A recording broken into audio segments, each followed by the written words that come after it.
বাঙালি খানায় সবাইকে স্বাগত জানাই। আপনারা তো অনেকভাবে সর্ষে চিম রান্না করে খেয়েছেন। একবার আমার মতন করে সহজ পদ্ধতিতে আপনিও শিখে নিতে পারবেন ছোট ছোট টিপস সহ। তবে আজকে আমি এখানে সর্ষে দিয়ে সিম রান্না করব, পোস্ত ছাড়া। এতটাই সুস্বাদু হয়েছিল খেতে, আপনি একবার রান্না করলে বারবার রান্না করবেন। তবে আজকে আমি এখানে কিভাবে সর্ষে দিয়ে সিম রান্না করলাম, চলুন সেটা একবার দেখে নেওয়া যাক ভিডিওর মাধ্যমে। আশা করছি আজকের ভিডিওটি ভালো লাগবে। সকল বন্ধুদের কাছে অনুরোধ করছি সম্পূর্ণ ভিডিওটি দেখার। এখানে আমি আগের থেকে বেশ কিছুটা সিম নিয়ে নিয়েছি, দুটো আলু। সিমগুলোকে কেটে ধুয়ে পরিষ্কার করে নিতে হবে।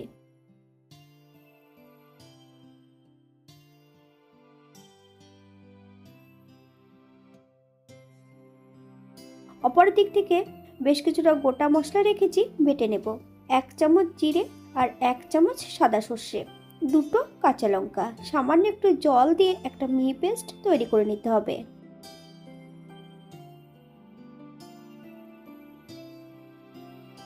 অপর একটা পাত্রে বেশ কিছুটা জল গরম বসিয়েছি। এই পর্যায়ে গ্যাসের ফ্লেমটা আমি অফ করে দেব। কেটে রাখা সম্পূর্ণ সিমের টুকরোগুলো অ্যাড করে দেব। 7 থেকে 8 মিনিটের মতন ঢাকা দিয়ে রেখে দেব। অপর দিক থেকে একটা কড়াইতে বেশ কিছুটা সরষের তেল অ্যাড করেছি। তেল গরম হওয়া পর্যন্ত অপেক্ষা করতে হবে। ফোড়নে রেখেছি কালো সর্ষে। ফোড়ন থেকে সুগন্ধ বেরোলে 1/2 চামচ লবণ আর একটা কাঁচা লঙ্কা অ্যাড করব। তবে লবণ অ্যাড করলে কিন্তু সর্ষেগুলো ফেটে অনেক সময় গায়ে লাগবে না। আলুর টুকরোগুলো অ্যাড করে দেব। 1/2 চামচ লবণ আর 1/2 চামচ হলুদের গুঁড়ো অ্যাড করব। আপনারা আলুর টুকরোগুলো এর থেকে ছোট বড় করে নিতে পারেন। বাঙালি রান্না ঘরোয়া উপকরণ দিয়ে আপনাদের যদি রান্নাগুলো পছন্দ হয় তাহলে চ্যানেলটি সাবস্ক্রাইব করে দিয়ে পাশে থাকবেন। পাশে থাকা বেলটি বাজিয়ে দেবেন, নইলে নিত্য নতুন রান্নার নোটিফিকেশন পাবেন না। আমার এই চ্যানেলে আমিষ, নিরামিষ এবং বিভিন্ন ধরনের সবজির রেসিপি দেওয়া আছে। আপনাদের যদি পছন্দ হয় তাহলে চ্যানেলটি ঘুরে একবার দেখে নেবেন। পর্যায়ে ভাপিয়ে রাখা সম্পূর্ণ সিমের টুকরোগুলো অ্যাড করে দেব। গ্যাসের ফ্লেমটা মিডিয়ামে রেখে বেশ কিছু সময় সিমের টুকরোগুলো ভেজে নিতে হবে। এখানে কিন্তু লবণটা আমি অ্যাড করব না। যদি লবণ অ্যাড করা হয় তাহলে সিমের থেকে নিজস্ব জলটা ছেড়ে দিলে সিমগুলো ভাজা হবে না, তখন কিন্তু সিমগুলো সেদ্ধ হয়ে যাবে। 7 থেকে 8 মিনিটের মতন মিডিয়াম আঁচে ভেজে নিলেই হবে।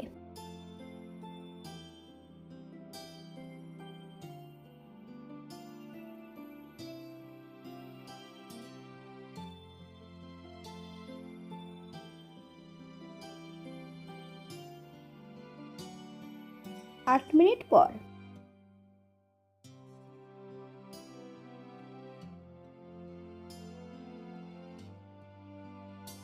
গ্রেভির জন্য আমি এখানে 1 কাপ গরম জল অ্যাড করেছি। আপনাদের যতটা গ্রেভির প্রয়োজন আপনারা ততটা জল অ্যাড করতে পারেন।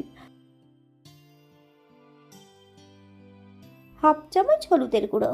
আপনারা যদি কাশ্মীরি লঙ্কার গুঁড়ো পছন্দ করেন তাহলে অ্যাড করতে পারেন।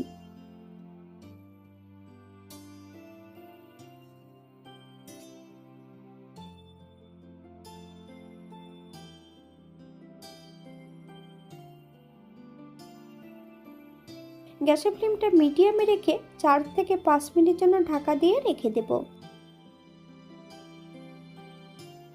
5 মিনিট পর এই পর্যায়ে একবার চেক করে নিতে হবে যে সবজিটা সেদ্ধ হয়েছে কিনা। গ্যাসের ফ্লেমটা লোতে রেখে সম্পূর্ণ সর্ষে বাটাটা অ্যাড করতে হবে। বেশ কিছু সময় লো ফ্লেমে রান্না করে নিতে হবে। যদি হাই ফ্লেমে রান্না করা হয় অনেক সময় সর্ষে বাটাটা তেতো হতে পারে। তবে আমি যখন সর্ষেটা বেটেছিলাম আমি কিন্তু 2 টুকরো বরফ দিয়ে বেটে নিয়েছি। বরফ দিয়ে যদি সর্ষে বাটা হয় তাহলে কিন্তু সর্ষেটা কিন্তু কখনোই তেতো হবে না।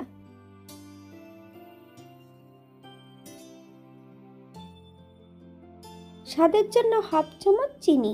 আপনারা যদি পছন্দ করেন তাহলে পরিমাণে বাড়িয়ে দিতে পারেন।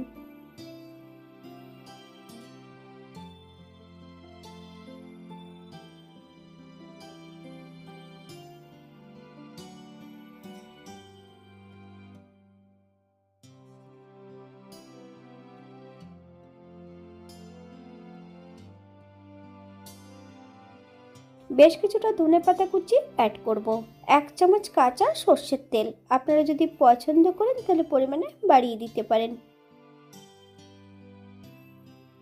সর্ষে বাটার সঙ্গে যদি কাঁচা সর্ষের তেল অ্যাড করা হয়, সে তরকারিটা কিন্তু খেতে বেশি সুস্বাদু হবে।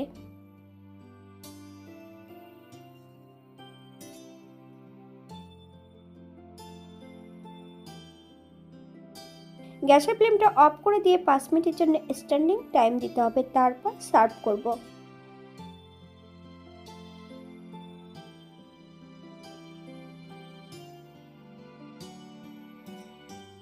এটা দেখতে যেমন ভারী সুন্দর ছিল, এটা খেতে কিন্তু অসম্ভব ভালো হয়েছিল।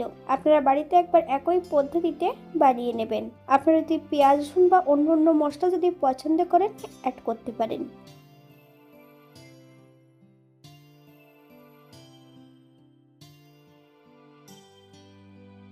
এখানে যে আমি উপকরণগুলো অ্যাড করেছি, আপনারা এর থেকে কম বেশি করে নিতে পারেন। আজকের ভিডিওটি এই পর্যন্ত। সবাই সুস্থ থাকবেন, ভালো থাকবেন। নতুন নতুন রেসিপি নিয়ে আপনাদের সামনে আবার আমি হাজির হব। নতুন ও পুরনো সকল বন্ধুদের অসংখ্য ধন্যবাদ ভিডিওটি দেখার জন্য। হাতে যদি সময় থাকে তাহলে একটা লাইক, কমেন্ট, শেয়ার করবেন।